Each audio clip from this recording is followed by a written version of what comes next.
자, 우리 오늘은 새로운 단원 나갈 거고요. 12조 물질의 특성에 대해서 공부를 해보겠습니다. 물질의 특성.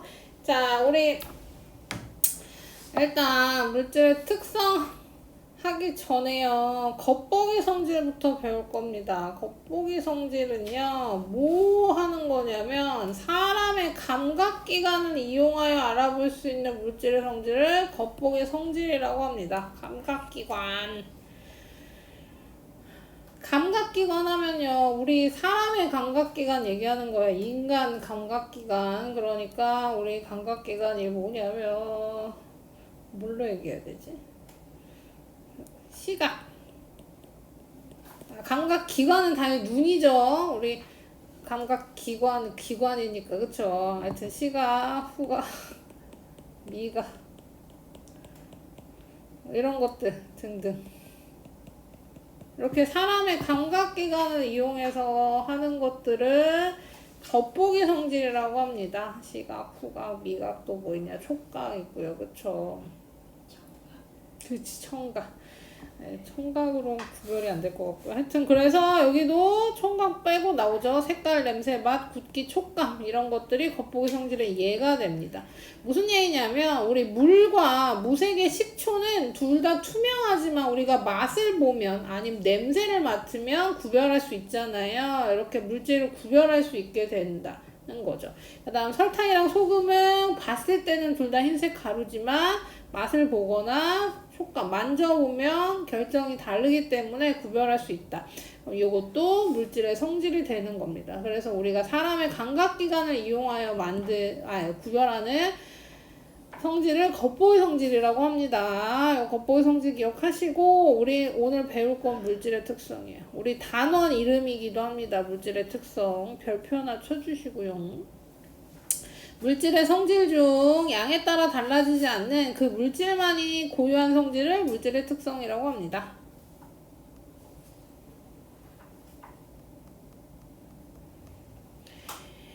거기에 물질의 특성에 겉보기 성질도 포함돼요.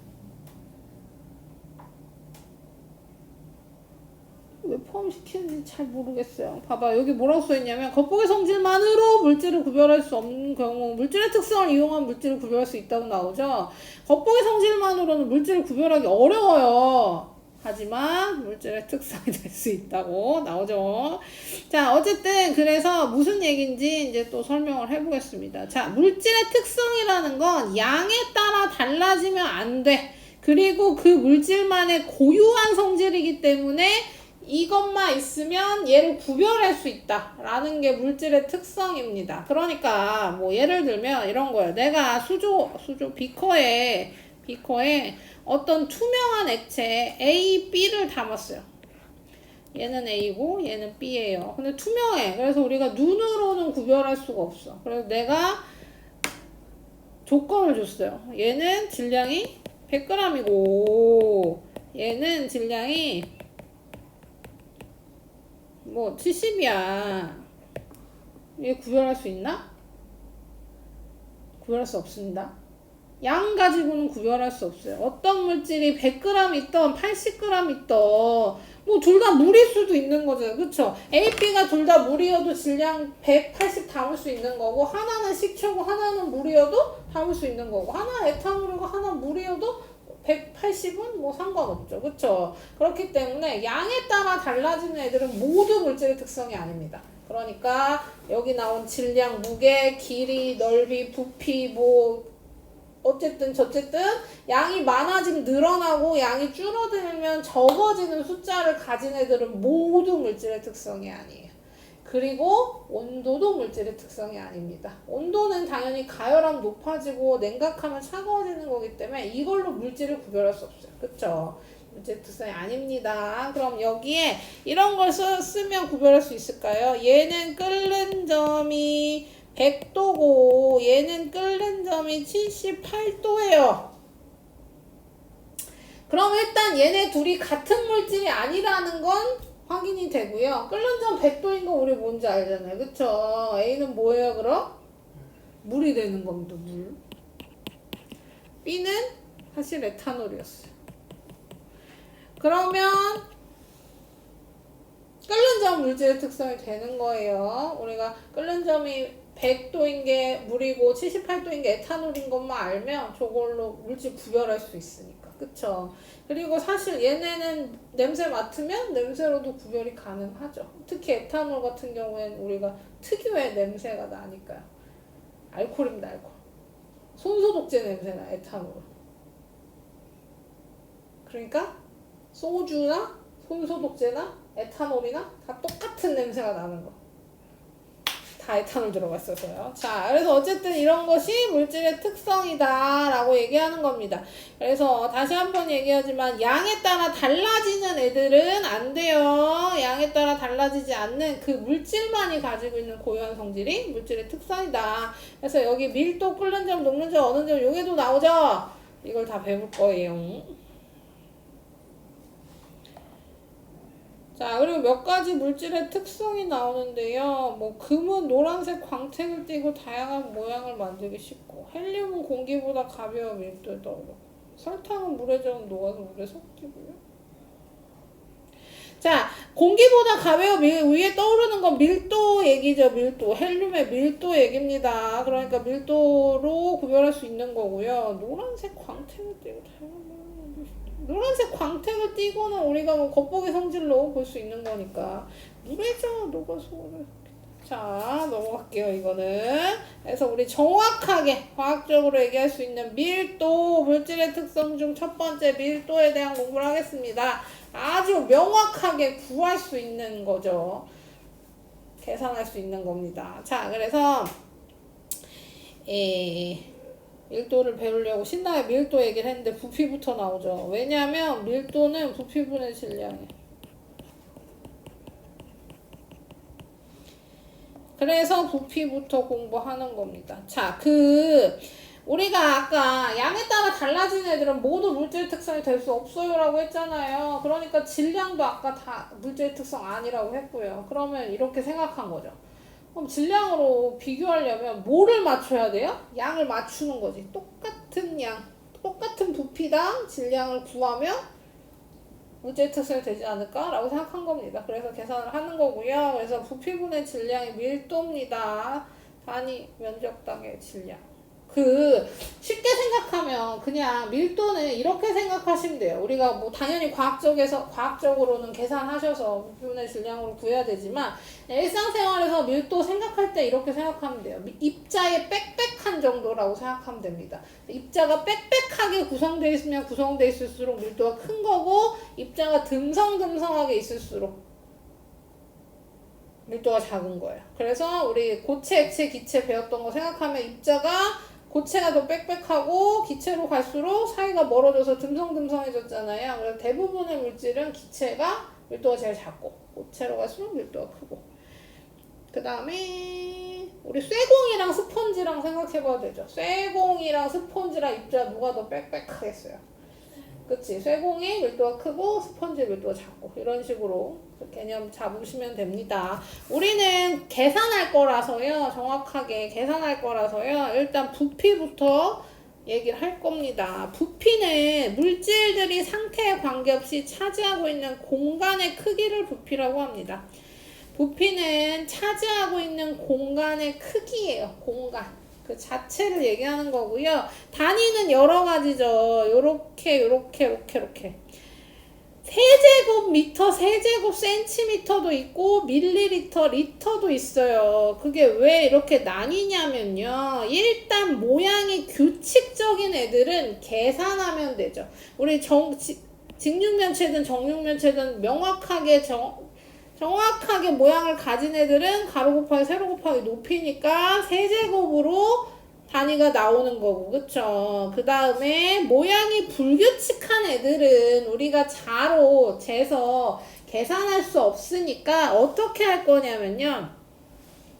이렇게 할 겁니다. 뭐 물에 가라앉는 애, 가라앉지 않는 애로 나누는데요. 물에 가라앉는 애들은 실에 매달아서 원래 물이 있어. 근데 돌을 넣었어. 돌을 넣었더니 어때요?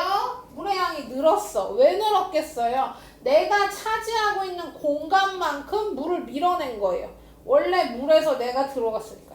원래 물이 있는데 이 돌이 들어갔잖아요. 이 돌이 들어가니까 어떻게 된 거예요? 엄마야. 들어간 돌의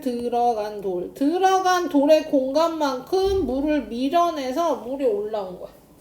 그래서 그 늘어난 물의 양으로 돌의 부피를 구하는 겁니다. 왜냐면 돌을 가로, 세로 높이를 구할 수 없으니까. 그쵸?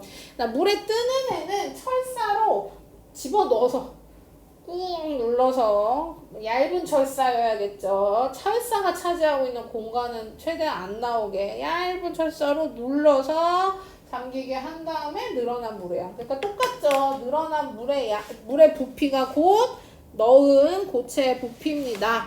이렇게 구하시면 되고.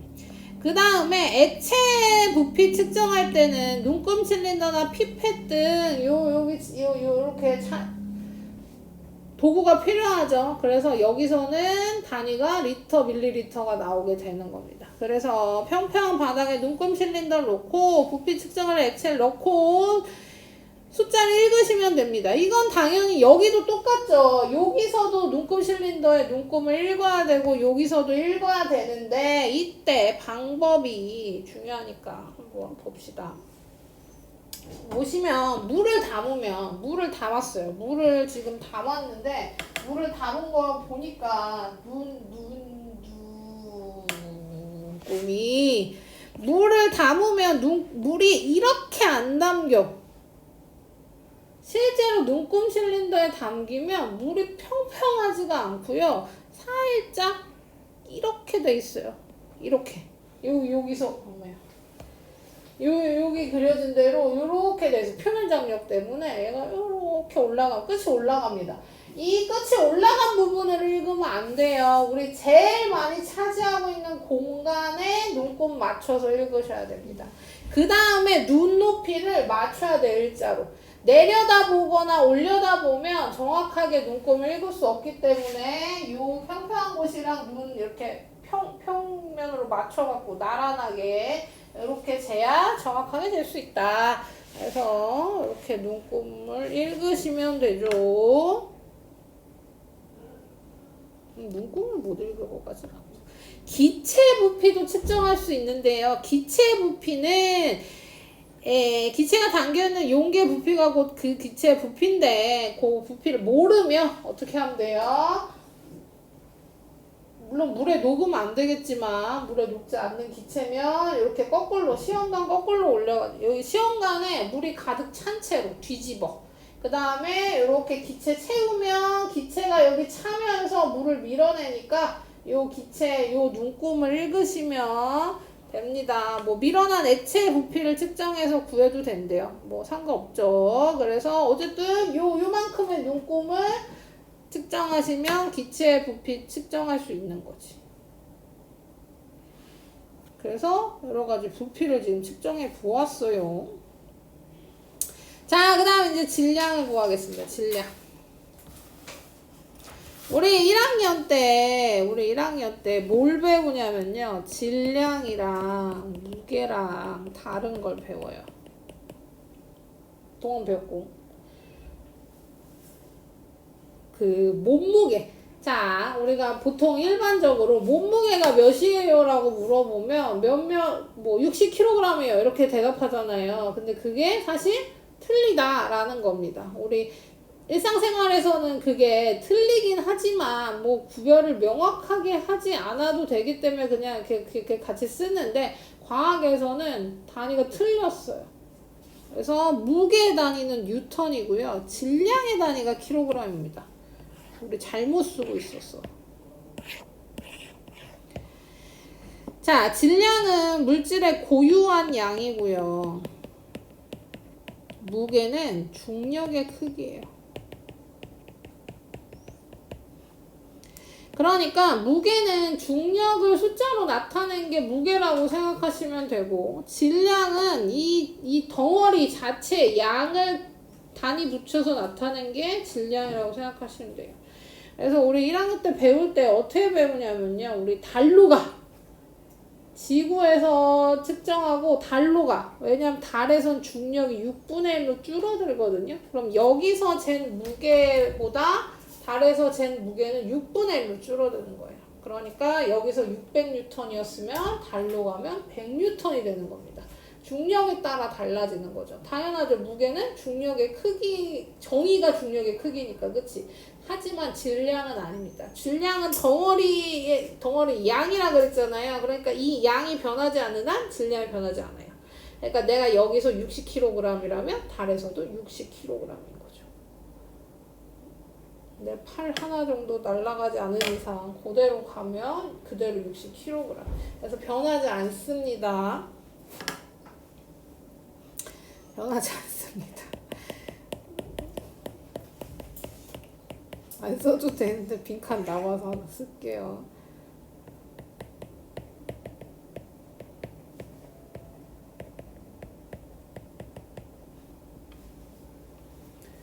그리고 우리가 여기서 나오는 얘는 질량입니다. 킬로그램이에요. 킬로그램. 그래서 물질을 가지고 있는 고유한 강이고 장소에 따라 달라지지 않는다는 거. 그리고 이거 뉴턴이라고 읽으시고 N이라고 쓰시면 됩니다. 이거 힘의 단위예요. 힘의 단위. 중력이라서 힘의 단위. 력으로 끝나는 애들은 다 뉴턴이라고 생각하시면 돼요. 자, 그럼 이 질량을 측정할 건데요. 이 고유한 양을 측정할 건데 측정 장소가 변하지 않아 일정하다 이건 했고, 단위 우리가 알고 있는 밀리그램, 그램, 킬로그램 모두 다 질량의 단위입니다. 무게 단위가 아니에요. 그리고 전자저울 쓰시면 돼요. 예, 과학 시간에 과학실에서 본 적 있어요? 전자저울. 자, 요거 쓰시면 되는데 우리가 그 주방에서 쓰는 이렇게 생긴 애 있잖아요. 이거 뭐라 그러지? 안진뱅이 저울이라고 보통 하거든요. 이렇게 생긴 애들. 얘는 안 돼요. 얘는 질량을 잴 수 없습니다. 이 안에는 용수철이 들어가 있어서요. 용수철이 잡아당기는 힘으로 재는 거야. 그런 얘기는 뭐예요? 중력을 이용해서 재는 거라서요. 용수철 달린 저울들은 다 안 돼. 질량을 잴 수 없어요. 그래서 질량을 잴 수 있는 애는 전자저울이나 이렇게 생긴 애들이 가능합니다. 이거 양팔저울.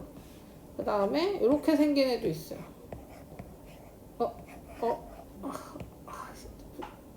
안 비슷하다. 하여튼 이렇게 해가지고 수평 맞춰서 재는 저울이 있어요. 수평 맞춰서 재는 저울은 한쪽에 분동이라고 해서 질량이 결정돼 있는 애들을 놓고 내가 여기 놔서, 그러니까 내가 여기다 물체를 재고 싶은 물체를 놓고 여기 분동을 놨는데 이 분동이 100g이야.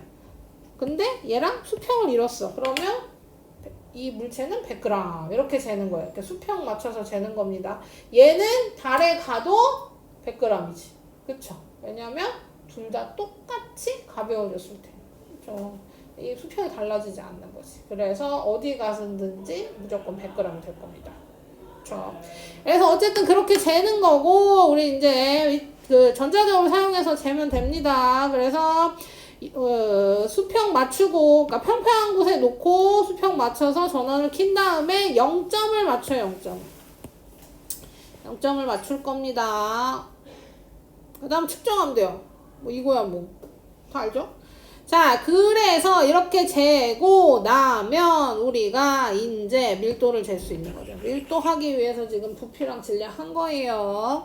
일정한 부피에 해당하는 물질의 질량, 그 단위 부피당 질량을 밀도라고 한다. 그래서 식도 나오죠. 부피분의 질량. 단위는 바뀔 거예요. 단위는 고정돼 있지 않습니다. 우리가 부피에 지금 밀리리터랑 그램 썼으니까 밀리리터, 그램의 단위가 나오지만, 만약에 저기 뭐 미터, 세제곱미터에 킬로그램 썼으면 이렇게 바뀔 거예요. 이런 식으로 무엇으로 계산했는지에 따라 단위는 바뀔 겁니다. 그래서 이렇게 하시면 되고, 뭐 질량이 같을 때 밀도가 작은 물질은 부피가 크다라고 했는데, 이게 무슨 얘기냐면 부피분의 질량이 밀도잖아요. 그럼 질량이 고정되어 있는 상태에서 부피가 늘어나. 2분의 1, 3분의 1, 4분의 1, 5분의 1, 6분의 1로 늘어나요. 그럼 뭐예요? 질량이 같은 상태에서 부피가 늘어났더니 밀도가 점점 작아지죠. 그 얘기입니다. 질량이 같은 상태에서 밀도가 작은 물질은 부피가 크다. 반대도 얘기할 수 있겠죠. 반대.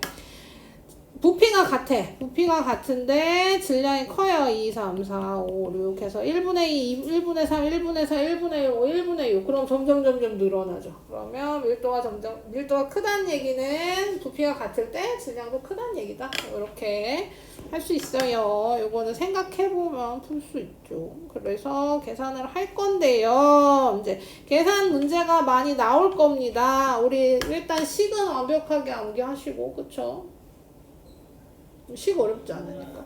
그 다음에 이제 구할 건데, 보통 아까도 얘기했지만 질량은 저울로 구하면 돼요. 전자저울로. 대부분 전자저울로 구할 겁니다. 그 다음 부피는 이제 물에 넣어서 구할 거니까, 그쵸? 이거 눈금 읽을 수 있어야 돼요. 지금 얘는 처음에 물이 5, 6, 7에 있으니까 17에서 22로 갔어요. 그쵸? 넣었더니 17, 처음에 물은 17이었는데 22로 늘어났어요. 그럼 이 물질의 부피는 몇이 되는 거예요? 그쵸? 5ml가 되는 겁니다. 그러면 계산하는 거죠. 우리 부피는 5ml로 구했고 질량은 44.8g이니까 부피분의 질량에서 계산했어. 그랬더니 8.96 나온대. 그러면 우리 단위는 여기는 g이고 여긴 밀리리터니까 그램 퍼 밀리리터로 써주시면 되는 겁니다. 이렇게. 어렵지 않죠? 여기는. 그래서 밀도는 이렇게 구하면 되고, 우리 아까도 얘기했지만 밀도는 이제 봐봐, 부피랑 질량은 물질의 양에 따라 변합니다. 아까도 얘기했지만 양이 많아지면 부피도 커질 거고 질량도 무거워지겠죠. 당연히 양이 적으면 질량도 작아지고 부피도 작아지겠죠. 근데 밀도는 물질의 양에 관계없이 일정하기 때문에 물질의 특성이다. 밀도 구하는 거 퀴즈 하나 내볼까요? 내가 동전을 금호학 일반 동전 말고 금화의 밀도를 구하고 싶었어요. 그래서 밀도를 질량을 쟀더니 100g. 그 다음에 부피는 몇 해야 될까? 10ml. 그러면 부피분의 질량 해가지고 10 나왔어요. 단위는 그럼 밀리리터 되겠지? 자, 그러면 이 동전을 싹 10개를 구해가지고 싹 붙였어. 찹 해가지고 10개를 붙였어요. 덩어리 이렇게 길어지겠죠? 얘의 밀도를 재면 밀도 몇이 될까요? 자, 똑같이 10이 되겠죠. 그쵸? 그렇게 되겠지. 왜냐면 여기서 동일하게 10배가 부피가 10배로 늘어날 거고 질량도 10배로 늘어날 거고 단위 같을 테니까, 그쵸? 동일하게 밀도는 10이 되는 거예요. 그러면 아까도 얘기했듯이 우리 그냥 부피는 양이 늘어난 부피가 커지는데 밀도를 구해봤더니 양이 적던 많던 그대로더라. 그래서 물질의 특성이 된다라는 얘기입니다. 그래서 밀도를 이용하면 물질을 구별할 수 있어요.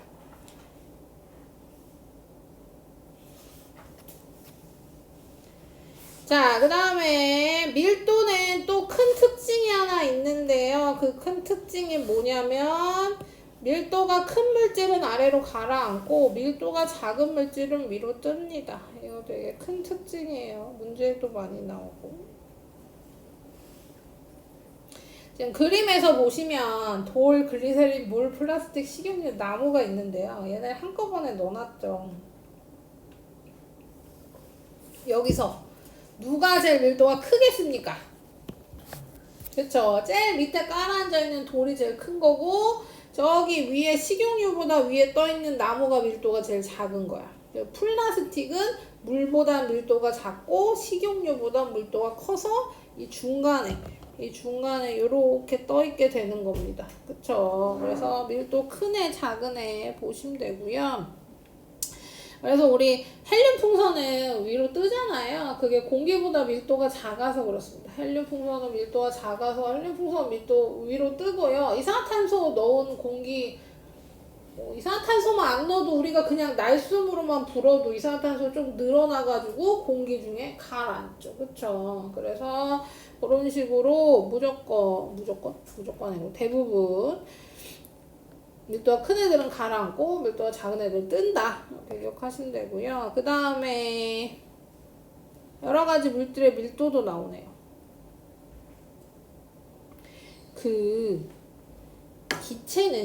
기체는 온도와 압력에 따라 밀도가 달라져요. 기체는.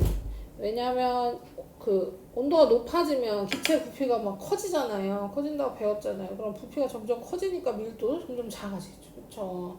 그래서 달라져. 그러면 기체의 밀도는 물질의 특성이 될 수 없다? 맞아요?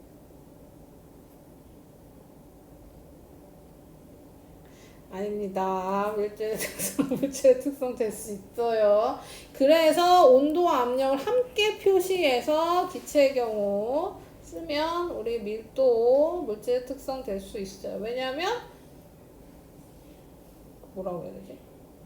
일정하게 변하기 때문에 그래. 일정하게. 그래서 도 할 수 있습니다. 그 다음 고체와 액체는 압력에 따라는 부피가 거의 변하지 않기 때문에 압력은 표시해주지 않습니다. 그래서 여기 보시면 이제 밀도가 나오죠. 물의 밀도가 기준이라고 보시면 됩니다. 물의 밀도 1이에요. 물론 4도씨의 물입니다. 4도씨의 물. 4도씨보다 낮아지면 부피가 커져요. 물 예외입니다. 물 예외. 물만 그래요. 물만. 자, 그 다음에 일상생활에서 밀도 이용 보겠습니다. 자, 구명조끼를 입으면 물보다 밀도가 작아져 물에 가라앉지 않는다. 그쵸. 우리 그냥 인간도 우리가 물에 빠진다고 생각해 봅시다. 다이빙에서 빠진다고 생각해 봅시다. 우와. 그러면 밑으로 쭉 가라앉아요. 왜냐면 대부분 머리부터 떨어지기 때문에 머리 밀도가 커요. 그래서 쭉 가라앉아요. 근데 띄운다고 생각해 봅시다. 우리 배영처럼 내가 몸을 살짝 물에 들어갈 때 그냥 뿌르륵 들어가는 게 아니라 살짝 띄우면 뜰 수도 있어요. 왜냐면 여기 밀도가 작아요. 왜냐면 폐 안에 공기가 차 있기 때문에 우리 여긴 밀도가 작고 여기 밀도 크고 발도 밀도가 커요. 그래서 허부적거릴수록 약간 정확히 수영을 하면 되는데 막 빠져나오겠다고 허부적거리면 더 가라앉을 확률이 높습니다. 차라리 새우 자세라고 해서 무릎을 감고 여기를 띄우면 되게 잘 떠요. 숨을 못 쉬겠지만 수영하는 사람들은 뒤집어서 뜨면 돼. 어쨌든 그래서 사람도 부위에 따라 밀도가 조금씩 다릅니다. 자, 그다음 잠수부들은 그래서 우리 잠수부들은 밑으로 더 가라앉아야 되잖아요. 근데 방금 얘기했듯이 폐의 밀도가 작아서요. 어느 정도 내려가면 우리 그냥 수영만으로 밑으로 내려가지지 않아. 그래서 허리띠에 납을 달고 잠수합니다. 그래서 더 많이 내려가게. 그 다음에 파도 타기 할 때 밀도가 작은 물질로 이루어진 서프보드 이용한다. 물에 잘 뜨기 위해서다. 서프보드가 예로 나오네요. 뭔지 알죠? 이렇게 보드 이렇게 있어가지고 사람이 이렇게 어메야. 자, 그림으로 알 수가 없겠네. 자, 어쨌든 그래서 물에 잘 뜨기 위한 걸로 뜬다 이런 거고요. 그 다음에 요것도 하나 봐둡시다. 우리 LNG라고 하는 가스랑 LPG라고 하는 가스랑에서 두 가지를 우리가 보통 써요. 그래서 LNG, LPG 중에 LNG는 우리 어디에 많이 쓰냐면 그냥 집에서 많이 씁니다. 우리 집에 보일러, 가스 보일러 아니면 가스레인지 할 때 LNG를 쓰고요. 가스 버스 있죠. 천연 가스 버스라고 써있는 버스 있거든요. 얘네도 대부분 LNG 써요. LPG는 어디 쓰냐면요. 우리 가정용 말고 식당이나 이런데 이렇게 가스통이 있어요. 회색 가스통 LPG. 아니면 차도 LPG 차라고 해가지고 주유소처럼 LPG 주유소가 있거든요. 그래서 차들도 LPG 넣어서 가는 차가 있습니다. 그러니까 둘 다 가스고 연료예요.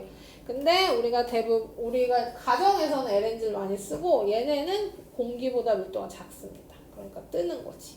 그래서 얘네는 가스 누출 경보기, 우리 집에 경보기 달거든요. 그럼 가스 경보기, 가스레인지 쓰는 집은 다 경보기가 있어요. 그게 없으면 안 돼. 그러면 어디다 하냐면요, 천장에 붙입니다. 대부분 천장에 붙여서 경보기를 사용해요. 왜냐하면 밀도가 작으니까. 밀도가 작으니까 새어 나오면 위부터 채우는 거야. 이렇게 채우기 때문에 우리가 그 밸브는 우리 눈앞에 있잖아요. 이거 잘 보고 잘 잠그게. 근데 경보기가 그 옆에 있으면 경보기가 누출 알아채기 왜 너무 오래 걸리는 거지. 그치? 우리가 더 위에 있잖아요. 그러면 위험하죠. 그래서 경보기는 보통 위에 달고요. 그다음 LPG는 밀도가 공기보다 커요. 그래서 보통 바닥에 답니다. 바닥에. 그래서 밑에부터 채워 올라오기 때문에 얘도 착각해서 LPG처럼 천장에 달면 엄청 위험하죠. 그쵸? 그래서 바닥에, 아랫부분에 달게 됩니다.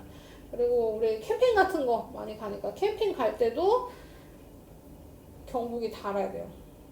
거기서 이산탄소 경보기 보통 달죠. 그래서 그런 거 밀도가 작은지 큰지에 따라 경보기 위치 달라진다는 거 기억하시면 돼요.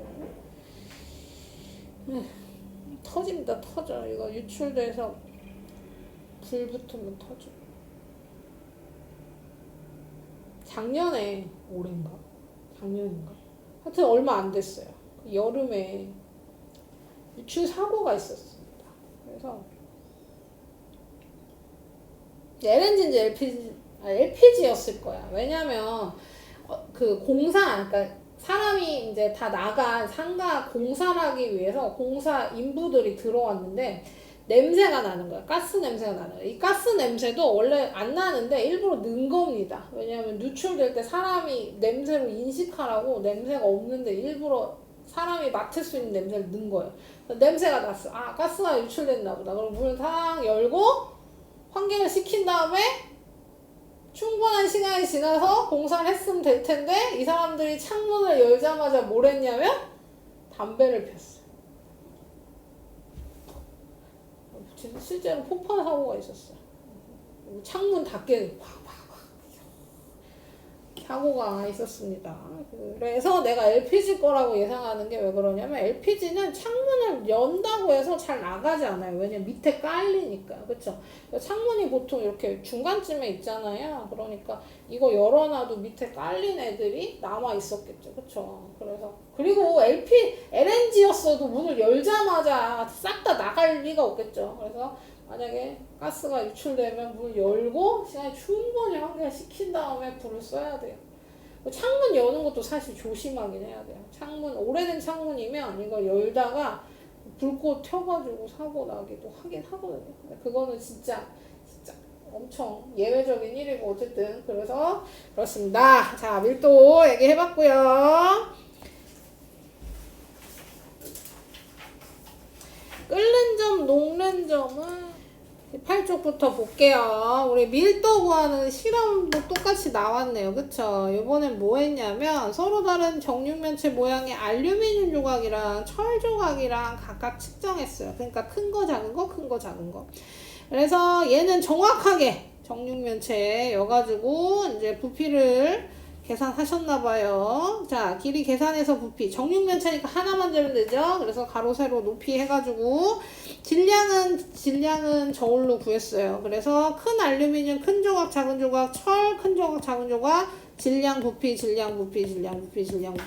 부피는 맞췄네요. 그쵸? 부피, 질량 맞췄어요. 자, 그러고 계산해봤더니, 알루미늄은 큰 조각이든 작은 조각이든 부피분의 질량 했더니 둘 다 2.7 나왔고, 철도 큰 조각, 작은 조각 했더니 결국 계산은 7.9가 나왔다는 얘기죠. 그래서 알루미늄이랑 철을 구해봤더니 밀도가 각각 알루미늄이랑 철이랑 똑같이 나왔고, 그쵸? 그러면 양에 따라 관계없이 일정하다는 거 계산으로 나왔고, 그 다음에 물질마다도 다르다. 이런 것도 구별할 수 있겠죠. 그 다음 철이 밀도가 더 크네요.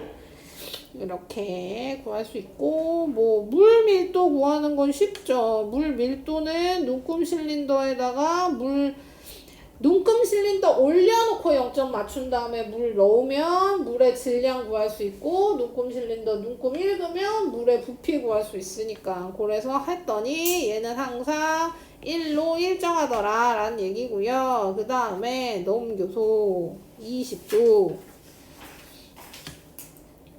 아까 내가 물 예외란 얘기를 몇 번 했는데요. 물은 밀도가 예외야. 무슨 얘기냐면 우리 대부분의 물질은 고체보단 액체가 미안해요. 자, 대부분의 물질은 고체보다 액체보다 기체가 밀도가 큽니다. 그러니까 고체가 제일 크고 기체가 제일 작아요. 왜냐면 기체의 부피가 제일 크고 고체의 부피가 제일 작으니까. 그런데 물은 이상하게 돼 있어요. 고체, 기체.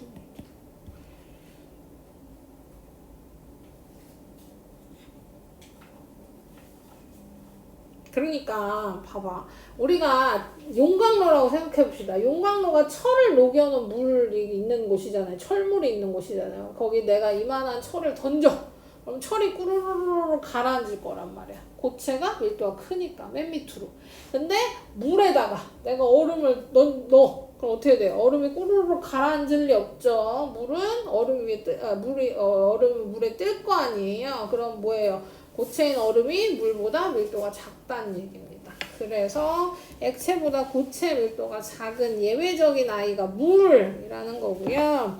자, 여기는 파라핀으로 비교했네요. 파라핀은 그 양초의 재료 그게 파라핀입니다. 그래서 액체에 물에다가 얼음을 넣었더니 물 위로 얼음이 떴고 고체 파라핀은 요 촌농 생각하시면 돼요. 촌농은 액체 파라핀 밑으로 가라앉으더라 라는 얘기입니다. 대부분의 물질은 이런데 물만 예외적이라는 거고요. 그럼 왜 그러냐? 물이 맨날 배웠던 고체, 기체, 입자 배열할 때 고체는 요렇게 따닥따닥 붙어요. 왜냐면 입자 사이에 잡아당기는 힘이 강해서 붙어 있어요. 그리고 열 받으면 속도가 빨라지니까 입자 사이 거리가 조금 벌어집니다. 그래서 간격도 멀어지고 뭐한다? 부피도 좀 커져요. 이렇게 배웠잖아요. 그쵸? 근데 물은 여기 보시면 여기도 나와 있지만 물은 입자가 이렇게 생겼어요. 물 입자 이렇게 생겼다고. H2O잖아요. 그쵸? 우리 H2O라고 물도 배웠잖아요. 그럼 H가 2개, O 하나. 그래서 O 하나에 H 2개가 이렇게 붙어 있는 모습입니다.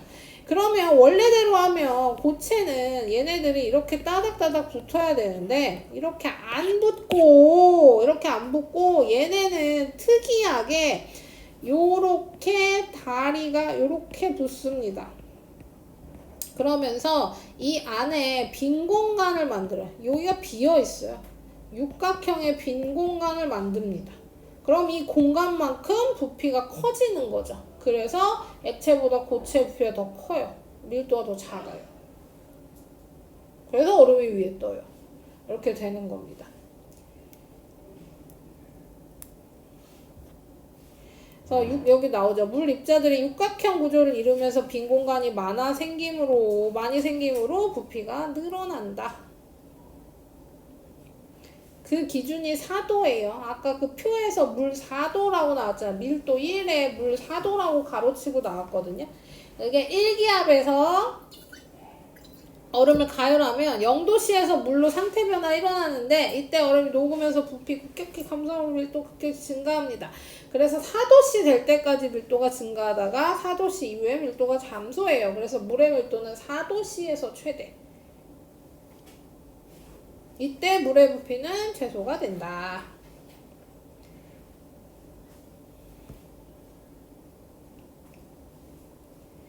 그래서 부피 변화가 이렇게 된다는 얘기입니다. 온도 올라가면 부피가 커지다가 급격히 다시 증가.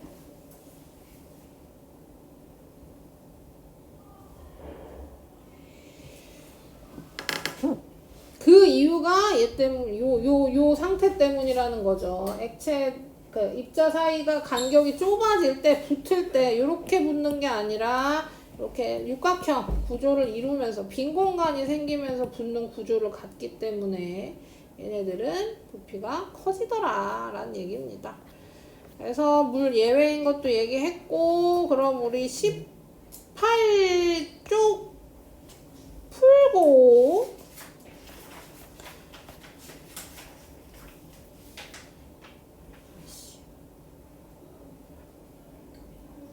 18쪽 풀고 그 다음 22쪽부터 홀수만 풀어볼게요. 22, 23, 24, 24까지 홀수.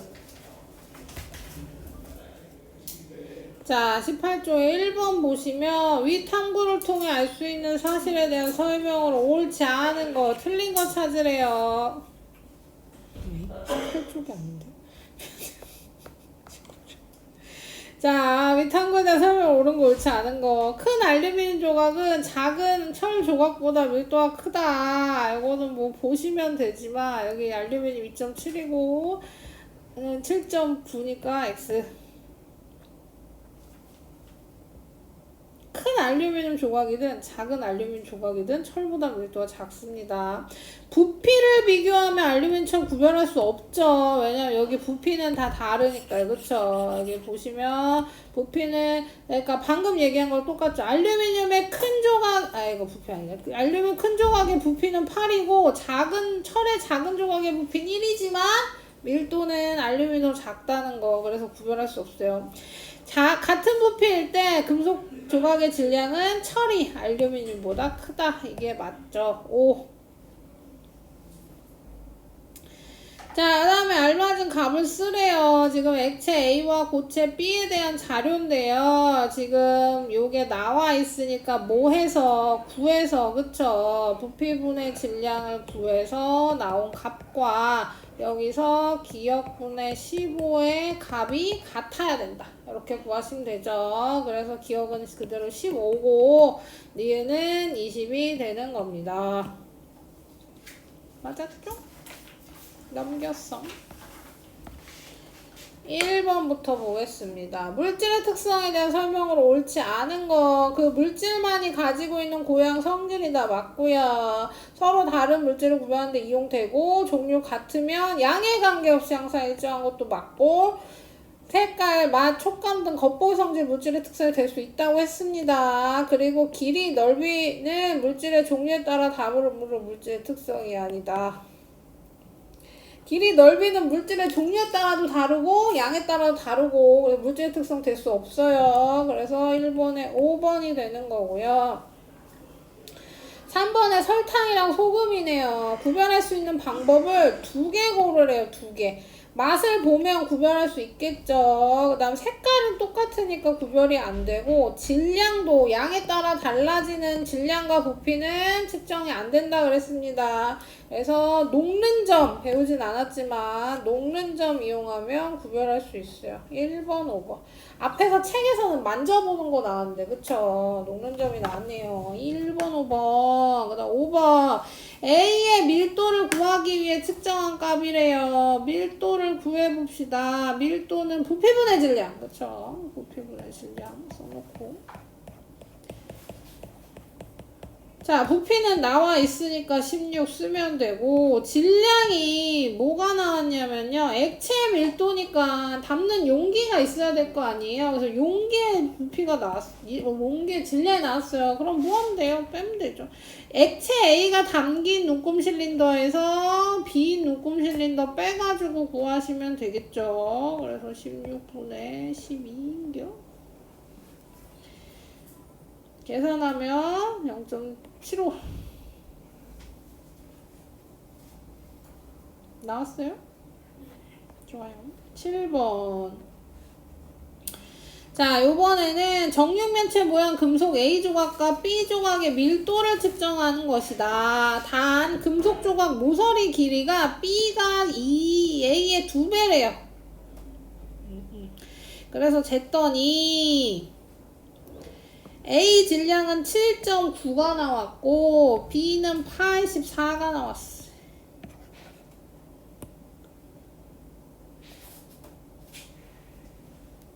밀도 7.9 나왔대요. 그럼 부피는 몇이에요? 1이죠, 2? 그럼 니은 니은 구해야 되는구나. 어차피 여기서 구해야 되네요. 니은은 그럼 몇입니까? 얘가 지금 부피가 1이란 얘기는 1 곱하기 1 곱하기 1에서 2가 나왔다, 1이 나왔다는 얘기 아닙니까? 근데 얘가 뭐래요? 모서리 길이가 2배래요. 그럼 뭐, 이거 당연히 2 곱하기 1 곱하기겠지. 그쵸? 그럼 몇이에요? 그러면 8배 맞네요. 니은은 기억의 8배이다. 자, A의 그 모서리 길이는 1cm다. 맞고, 가에서 금속조각 저울 올려놓기 전에 0점 맞춘다도 맞으니까 5번. 그 다음 9번. 자, 9번에 여기 뭐 AC는 액체이고 DE는 고체이며 서로 섞거나 녹진 않는데요. 그럼 요거 뭘로 구하면 돼요? 밀도가 큰 애들은 가라앉고 밀도가 작은 애 뜬다로 하면 되죠. A의 밀도가 가장 작다 틀렸죠. D의 밀도가 가장 작을 겁니다. 뜨니까. D는 E보다 밀도가 작습니다. 더 위에 있죠. A랑 B, A는 B보다 단위 부피당 질량의 밀도죠. 크다. A가 B보다 크다. 이것도 틀렸죠. B보다 밀도가 작은 물질은 세 가지입니다. B보다 작은 애는 세 가지가 아니라 두 가지인데요. 같은 질량을 차지하고 있는 부피는 A가 C보다 크다. 자, 같은 질량이 차지하는 부피래요. 그럼 이거는 질량이 같다는 얘기잖아요. 그러니까 A랑 C를 비교할게요. 그럼 일단 C가 밀도는 C가 커. 그치? 맨 밑에 있는 애가 C니까. 그러면 근데 질량이 같대. A도 B, C도 질량이 같은데 부피가 여기서 지금 같은 질량 차지하는 부피는 A가 C보다 크대요. 그럼 C가 더 크다고 합시다. 얘는 10이고 얘는 2라고 하면 얘 밀도가 작아야 되잖아요. 그쵸? 근데 밀도가 크니까 이건 말이 안 되는 얘기. 잠깐만. 틀렸네. 다시. 제가 설명을 잘못했네요. 자. 이거 잘 해놓고 마지막에 틀리겠네요. 그쵸? 질량은 같고 부피가 얘는 2고 얘가 10이면 얘 밀도가 더 작다. 예요? 밀도가 작. 자, 얘 부피가 크면 지금 이게 정리가 안 되네요. 부피가 C가 더 크면 밀도가 어때요? 지금 질량이 차지하고 있는 부피는 A가 C보다 크다. 자, 얘가 부피가 크고 얘가 부피가 작으면 어떻게 돼요? 밀도가 C가 더 작아지죠. 근데 지금 뭐라고 나와 있어요? A가 C보다 크다고 나와 있죠. 잘못 썼네요. 그쵸? 얘가 10이고 얘가 2여야 맞는 얘기지. 그치? 그래서 C의 밀도가 더 크다. 그러면 5번이 맞다. 그래서 9번에 5번. 자, 앞으로 넘어갈게요.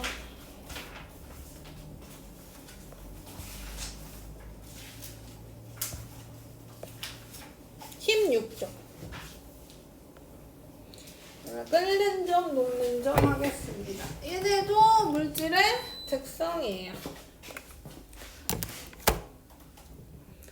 자, 끓는 점부터 얘기해볼까요? 끓는 점은 액체가 기체로 변하는 동안 온도 유지하는 온도를 끓는 점이라고 합니다.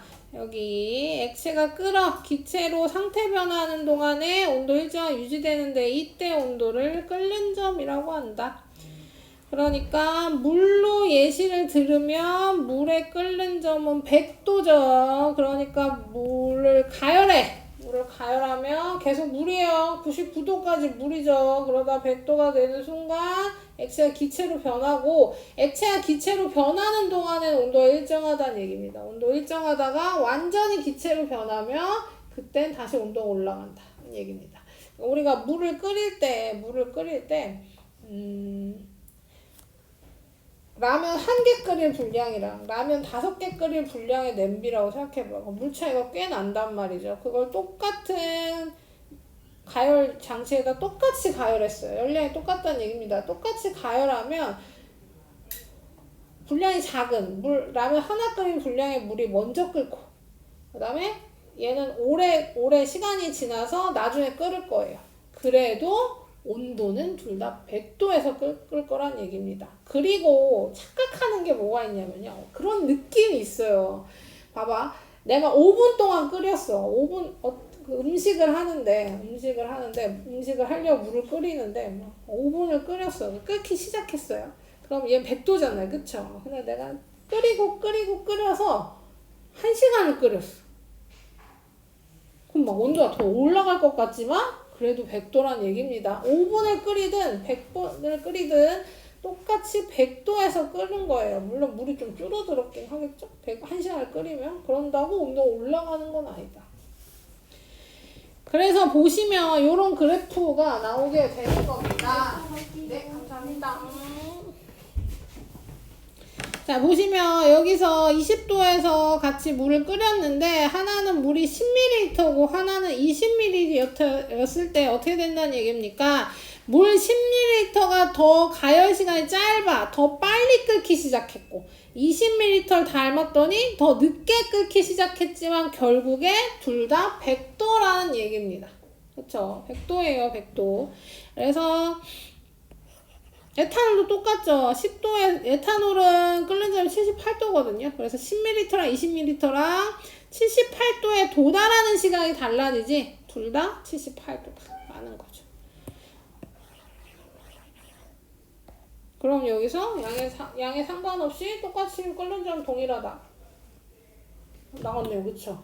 양에 관계없이 일정한 온도 끓는 점, 그럼 끓는 점은 물질의 특성이 될 수 있다. 양에 따라 달라지지 않으니까. 얘가 10ml든 20ml든 100ml든 다 똑같은 온도에서 끓기 시작한다. 이렇게 내시면 됩니다. 그래서 물질의 양 달리하면 끓는 점까지 도달하는 시간만 달라진다. 뭐가 안 달라져요? 끓는 점은 달라지지 않아요. 그 다음 물은 지금 끓는 점이 100도였고 에탄올은 끓는 점이 78도였으니까 물질을 구별할 수 있다. 이런 것까지 알 수 있죠. 자, 여기 끓는 점 측정하는 장치도 나오는데요. 여기 보시면 뭐 가열 장치에다 물 넣고 그 안에 에탄올 넣었어요. 에탄올은 바로 가열하지 않습니다. 불이 붙을 위험이 있기 때문에 물처럼 가열 장치 위에 바로 넣는 게 아니라 얘는 뭐 했어요? 물을 가열해서 그 뜨거워진 물로 에탄올을 가열하는 거예요. 그래서 중탕한다 그러죠. 우리 중탕한다 그럽니다. 그래서 물중탕으로 해서 서서히 가열하고요. 여기 안에 보시면 끓임 쪽이라는 애가 있어요. 끓임 쪽. 좀 더 동그래. 그 비비탄 총알처럼 생겼습니다. 얘가 하는 역할은 갑자기 끓어넘치는 거 방지해주는 역할이에요. 우리가 요리하다가 넘칠 것 같으면 그 어른들이 뭐 하냐면 막 저어요. 저으면 좀 덜 넘치거든요. 그런 거를 알아서 해주는 애라고 생각합니다. 끓임 쪽. 그래, 끓임 쪽을 넣어놓으면 불로 끓어서 넘치는 걸 방지해주는 애. 끓임 쪽. 그래서 이렇게 끓는 점 측정 장치도 나왔고, 끓는 점은 압력이 일정할 때 끓는 점 물질의 강에 관계없이 일정하고 공유 따라 다름으로 물질의 특성입니다. 그래서 이런 그래프 많이 나와요. 그래프가 있는데 이거 아까 이 그래프처럼 A, B, C, D, E. 자, A, B, C, D가 있어요. 그럼 이 중에 끓는 점 제일 높은 거. 그쵸, D죠. 아직 안 끈 거예요, 얘는. 더 온도가 더 높아야 끓기 시작하겠죠. 그 다음 같은 물질인 건? A랑 E죠. 그래서 끓는 점이 여기서 겹치면 같은 물질이다 라고 보시면 되고요. 그래서 보시면 여기 끓는 점 나오죠. 질소는 영하 마이너스 196도에서 끓고요. 산소는 영하 183도에서 끓어요. 그러니까 우리가 이미 끓어서 그러니까 기체로 변한 질소와 산소가 여기 차 있는 거지. 그치? 나 에탄올 78, 물은 100이니까 우리가 액체인 애들을 보는 거고요.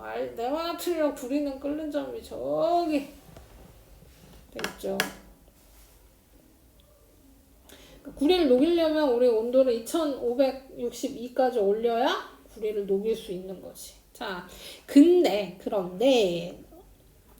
끓는 점은 압력에 따라 달라져요. 지금 여기서 끓는 점이 뭐라고 돼 있어요? 끓는 점 특징에 압력이 일정할 때라고 나오죠. 그러니까 압력이 달라지면 끓는 점이 달라진다. 그래서 외부 압력 낮아진 끓는 점이 낮아지고 외부 압력 높아진 끓는 점도 높아져요. 그래서 끓는 점 나타낼 때는 압력과 함께 표시. 예시가 2개 나오는데요.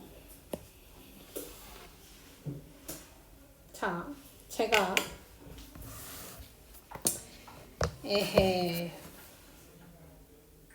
밥을 해먹기 위해서 냄비랑 불이랑 쌀물 가지고 어디에 갈 거냐면요. 저 히말라야 산맥 에베레스트 산에 오르는 거. 자, 산에 꼭대기에 올라서 밥을 하려고 착 펴서 밥을 했어요. 그러면 밥이 설익는다 라고 표시하는 거예요. 밥이 잘 안 돼요. 왜냐하면 100도에서 안 끓고 70 중반? 73도쯤에서 끓는 거야. 물이 73도에서 끓어. 그러면 당연히 우리가 손으로 만져보면 뜨겁죠. 73도면 뜨겁습니다. 그쵸? 그렇지만 쌀을 익힐 만한 온도는 아닌 거예요. 그럼 아무리 끓여도 쌀이 잘 안 익어. 어떻게 돼요? 물은 계속 증발은 계속 할 거 아니에요. 그럼 바닥에 타고 위에는 안 익고 이런 상황이 되는 거죠. 그래서 밥이 설익는다라는 표현을 하는 겁니다. 에베레스트 산에 안 올라가도 높은 데 올라가면 그런 효과가 나요. 왜 그러냐? 압력이 낮아지면 우리 올라가면 공기가 희박해지죠. 공기가 희박해지면 공기가 누르는 힘도 약해지겠지. 그 공기가 누르는 힘이 기압이니까 기압도 약해진다. 기압이 약해지면 끓는 점이 낮아진다. 그래서 음식이 잘 익지 않는다. 생각하시면 되고. 반대의 경우는 뭐냐면요. 압력솥입니다. 압력솥.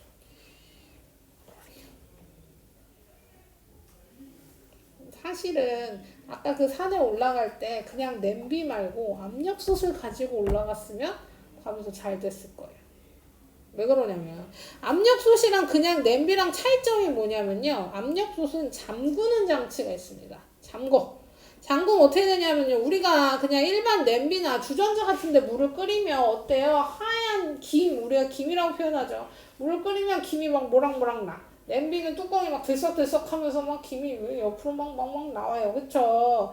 근데 압력밥솥은 배를 잠그면 아무것도 밖으로 나오지 않는 거야. 그럼 어떻게 되냐면 우리가 압력밥솥에다가 물이랑 쌀이랑 넣고 뚜껑을 잠궈요. 그 다음에 끓이면 뭐예요? 액체가 기체로 변하겠죠. 액체가 기체로 변하면 원래 여기 지금 물 이만큼 들어있었는데 이 물이 기체로 변하면 부피가 이만해진단 말이에요.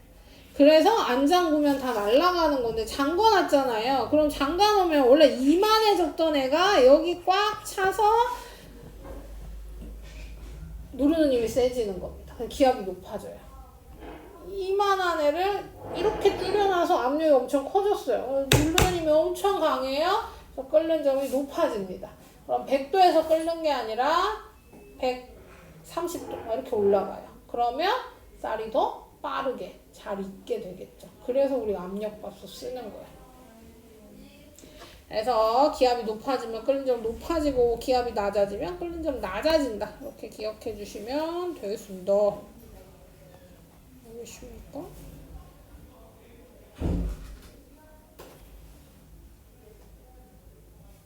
그 물질마다 끓는 점 다른 것도 하자. 여기 마침 그래프가 있으니까. 내가 D가 끓는 점이 제일 크다 그랬잖아요. 그리고 C가 끓는 점이 제일 낮겠네요. 그쵸? 그럼 얘는 뭔 차이냐면요. 우리 아까 그린 그림이 있어요. 아까 내가 고체는 물질이 따닥따닥 붙어있고 그 다음에 열을 가해서 온도 속도가 빨라지면 입자 사이 간격 벌려가지고 얘가 이렇게 된다 그랬잖아요. 그쵸? 이렇게 부피도 커지고. 그럼 더 열받으면 입자 사이 간격이 엄청 멀어지고 이렇게 되면서 기체 이렇게 되는 거잖아요. 그러면 끓는 점이 여기서 여기로 변하는 거잖아요. 그러면 뭐 해야 되냐면 인력이 그러니까 입자 사이에 잡아당기는 힘이 약하다고 생각해 봅시다. 여기서부터 생각해 봐요. 여기서 입자 사이에 잡아당기는 힘이 약해. 그럼 좀만 열을 가해주면 속도 빨라지면서 거리가 벌어지겠죠. 그리고 잡아당기는 힘이 엄청 강해. 그럼 열을 조금만 가한 걸로는 사이가 벌어지지 않는 거야. 이 열을 많이 가해서 속도를 엄청나게 높여야만 사이가 벌어지는 겁니다. 무슨 얘기인지 알겠죠? 그래서 입자 사이의 인력이 강할수록 끓는 점이 높고 약할수록 낮다라고 표현하는 거예요. 인력이 잡아당기는 힘입니다. 잡아당기는 힘.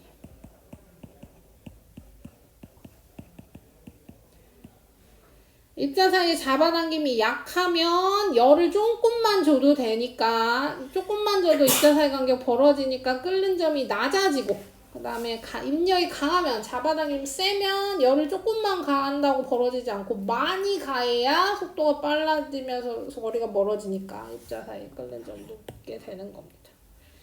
그래서 입자 사이 인력도 물이 에탄올보다 강하고 그래서 끓는 점도 에탄올보다 물이 더 끓는 점이 높은 겁니다.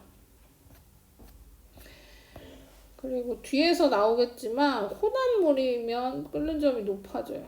그러니까 물보단 소금물이 더 높은 온도에서 끓어요. 소금을 넣으면. 그래서 라면 끓일 때 스프 먼저 넣으면 더 높은 온도에서 끓어요. 면이 더 빨리 익을 수 있어요. 미세하지만. 자, 어쨌든 그래서 우리 이제 반대로 해보겠습니다. 녹는 점, 어는 점. 끓는 점 말고 녹는 점, 어는 점. 얘는 뭐예요? 이제 고체에서 액체로 상태 변한 애들이죠. 끓는 점. 반대라고 하기 좀 그렇고. 다른 거. 녹는 점, 어는 점은 묶으시면 됩니다. 묶으면 돼요. 물론 녹는 점은 녹는 동안 유지된 온도죠. 그러니까 고체가 액체로 상태 변하는 동안 일정한 온도를 녹는 점이라고 하고 액체에서 고체로 응고할 때 상태 변화를 어는 점이라고 하는데요. 같은 물질일 때 녹는 점과 어는 점은 같아요. 무슨 얘기냐면 얼음을 녹여. 그럼 얼음 몇 도에서 녹아?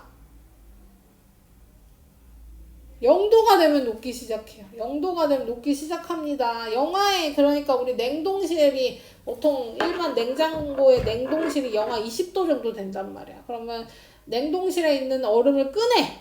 그럼 여기는 온도가 높으니까 점점 온도 올라갈 거 아니에요. 그러다 0도가 되면 녹기 시작하게 됩니다. 반대로 물을 냉동실에 넣어요. 물이 얼기 시작한 온도도 0도씨라는 겁니다. 물이 얼기 시작하는 온도 0도씨, 얼음이 녹기 시작하는 온도 0도씨. 그쵸? 그렇게 생각하시면 돼요. 그래서 이런 그래프는 이따가 하고. 그래서 녹는 점, 어는 점도 물질의 양에 관계없이 일정하고요. 물질의 종류에 따라 다르기 때문에 물질의 특성이 되는 겁니다. 요거 똑같은 거 나오죠. 그쵸? 물질의 양에 따라 다른 거. 그래서 8미트산 3g, 5g을 같이 녹이면 3g이 먼저 녹기 시작하고 5g은 나중에 녹기 시작하지만 온도는 62.5로 같다.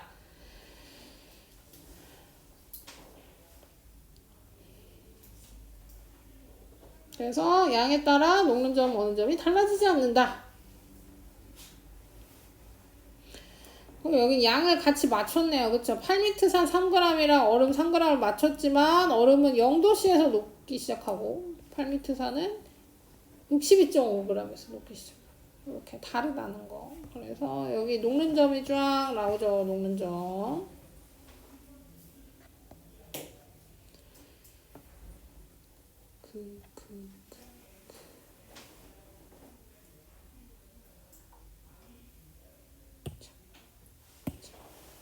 자, 그래프는 한꺼번에 해보겠습니다. 자, 내가 얼음을 가열해.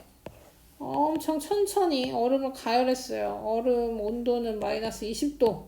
그래서 내가 서서히 가열을 확 시켜가지고 영하 1도까지 높였어. 그럼 지금 19도 오른 거잖아. 그쵸? 얼음 녹을까요? 안 녹을까요? 얼음 안 녹아요. 얼음은 0도씨가 되는 시점부터 녹기 시작하는 겁니다. 그럼 이 구간에서는 뭐 하는 거예요? 얼음과 물이 동시에 있는 겁니다. 우리 얼음이 빡 하고 물로 뿅 하고 변하는 게 아니잖아요. 서서히 녹기 시작하죠. 그래서 상태 변화하는 구간, 상태가 변하는 구간, 여기선 온도가 일정하다고요. 온도가 일정하다가 완전히 물로 변하면 그때 온도가 올라가게 되는 겁니다. 완전히 물로 변했어요. 그럼 온도 올라가다가 여기도 똑같죠. 물에서 끓기 시작해요. 끓는 점 여기 100도죠. 100도. 끓는 점이 되면 여기서는 액체가 끓어서 기체로 변하는 곳 있어요. 요 구간에서도 온도가 변하지 않는다. 완전히 기체로 변한 그 기체를 잡아다가 가열하면 온도 다시 올라가게 됩니다. 그 다음 그 기체를 잡아다가 냉각시켜서 온도 내려가면 100도씨에서 100도씨에서 액체로 변하겠지만 얘는 이름이 없어. 여긴 이름이 없어요. 그 다음에 더 냉각시켜 물로 완전히 변하면 온도가 내려가고 온도 완전히 내려간 걸 더 냉각시키면 여기서 뭐 한다? 고체로 변하겠죠. 그 고체로 변하면 다시 온도 내려간다. 그래서 여기 고체가 액체로 변해요. 녹고 있죠. 그래서 얘가 녹는 점. 그 다음 액체가 기체로 변해요. 끓는 점. 온도 왜 일정할까요? 지금 가열하고 있는 동안 온도 일정한 구간 두 군데 나왔죠. 상태 변화하고 있을 때. 그쵸? 얘가 고체. 그 다음 여기선 액체, 고체 한꺼번에 여기는 다시 고체였다가 아이씨 고체 미안해요. 여기는 액체였다가 여기는 다시 액체 플러스 기체로 동시에 있는 거. 그쵸? 이 상태 변화하고 있는 구간에서 온도 일정한데 온도 일정한 이유가 가열할 때랑 냉각할 때랑 다릅니다. 가열할 때 가열 구간에서 상태 변화하는 거에서 온도 일정한 이유 배웠죠? 더 얘기해볼까?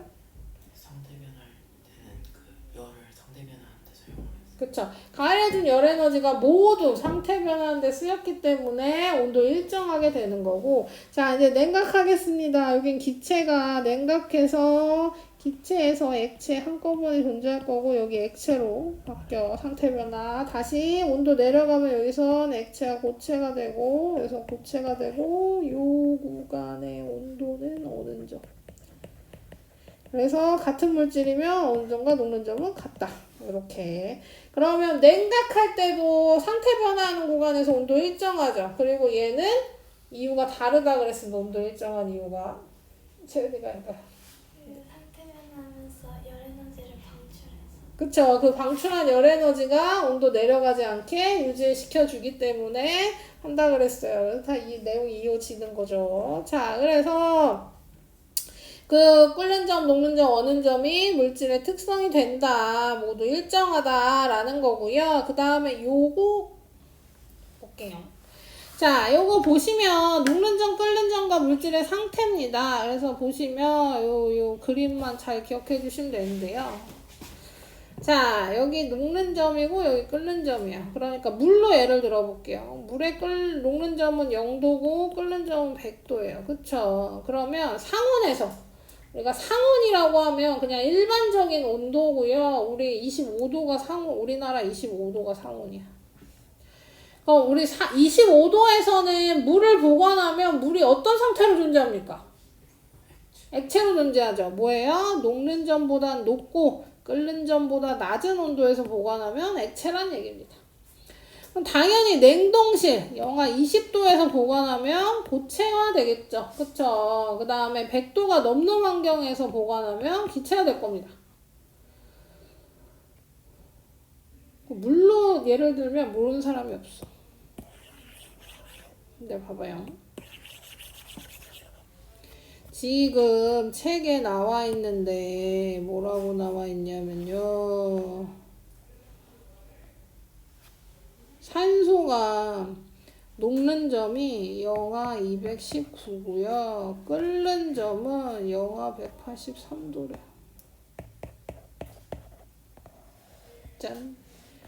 자, 그럼 상온에서 산소는 어떤 상태로 존재한다? 기체로 존재한다. 왜냐면 얘보다 크니까. 그쵸? 끓는 점보다 높은 온도에서 보관한 25도는 높잖아요. 영하 143도보다. 그쵸? 그럼 액체로 존재하려면 얘는 몇 도여야 될까요? 대략.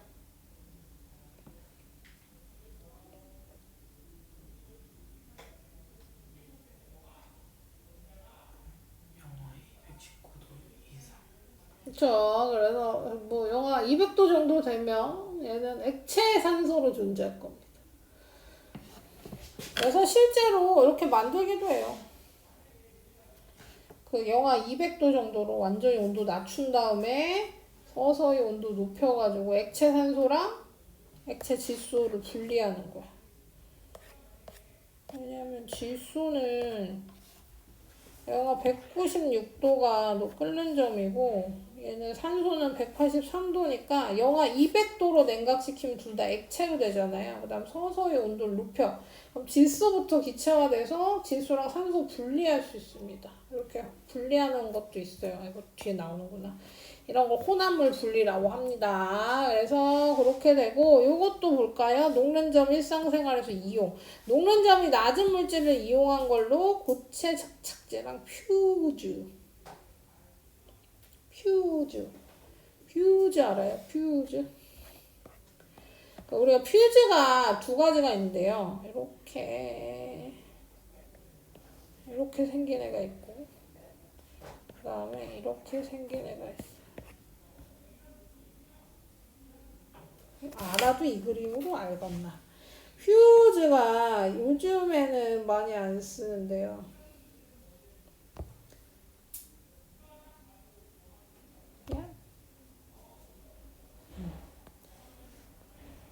퓨즈를 보여드릴게요.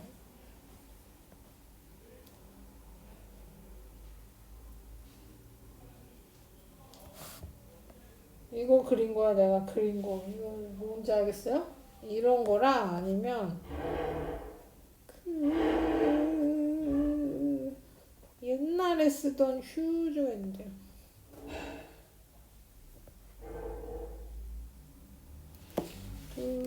두꺼비 집은 알아요? 두꺼비 집 몰라요? 그냥 두꺼비 집이에요 진짜? 아니요. 그럼 안 물어봤겠죠. 두꺼비 집 이렇게 두꺼비 집의 퓨즈는 이렇게 생겼어요. 두꺼비 집 뭐냐면요, 그 전원 차단기 얘기입니다. 전원 차단기. 그 집에 전원 차단기 있어요? 아니, 집에 당연히 전원 차단기가 있을 거야. 아파트는 전원 차단기가 어디 있냐면요, 현관 옆에 있는 신발장 안에 전원 차단기가 있거든요. 다 거의 공통이더라고요. 그러면 그 전원 차단기 내리면 우리 집 전원을 차단할 수 있어. 그래서 이렇게 단추로 돼 있어. 이게 딱 이렇게 돼 있어요. 그래서 이 단추를 내리면 우리 집만 전원이 차단되는 거야. 이게 지금은 이렇고요. 옛날에 이렇게 생겼어요. 이렇게. 그래서 여기 퓨즈가 이렇게 들어갑니다. 얘의 뚜껑이 두꺼비 닮았다 해서 두꺼비 집이에요.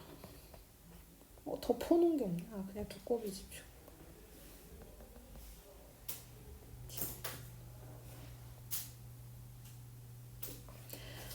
요즘 거밖에 없어.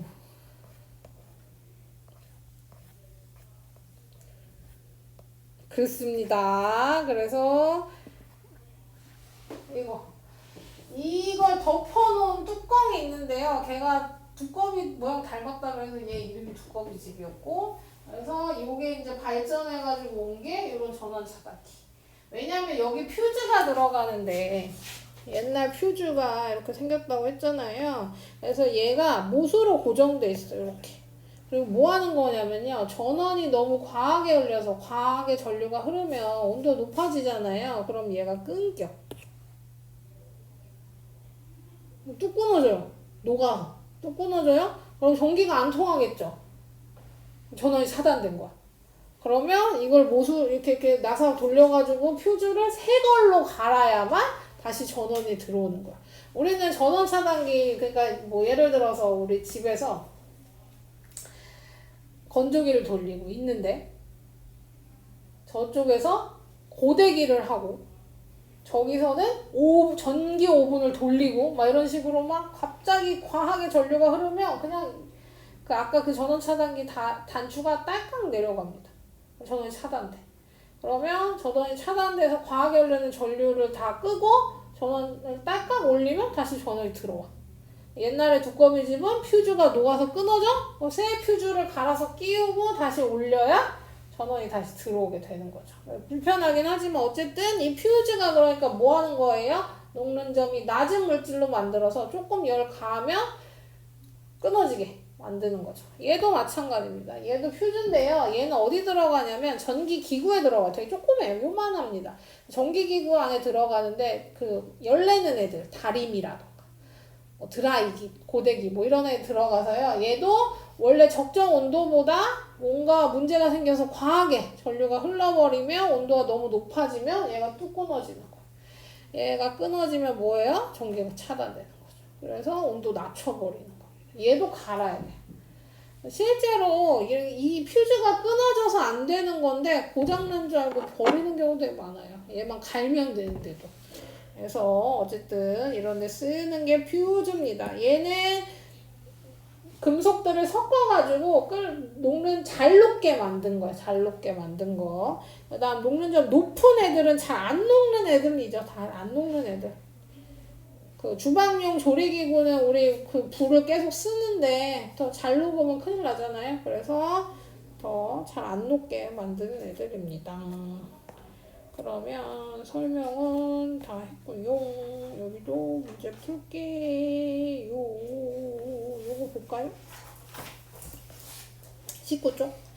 여기도 실험했죠. 여기는 고체 녹는 점 비교하는 실험이고요. 아까도 봤지만 같은 8m 산이라면 양에 따라 녹는 시간이 달라질 수는 있지만 똑같은 63도에서 녹기 시작한다는 거. 그 다음 스테아르산도 똑같이 69도에서 녹기 시작한다는 거. 그 다음 8m 산이랑 스테아르산은 다른 물질이니까 녹는 온도가 다르다는 거. 이렇게 확인할 수 있는 실험이죠.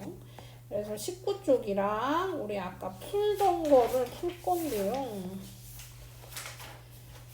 그 11번부터 짝수 푸는 게 아니라 아까 우리 9번까지 맞췄잖아요. 11번부터 홀수 좀 더 풀게요.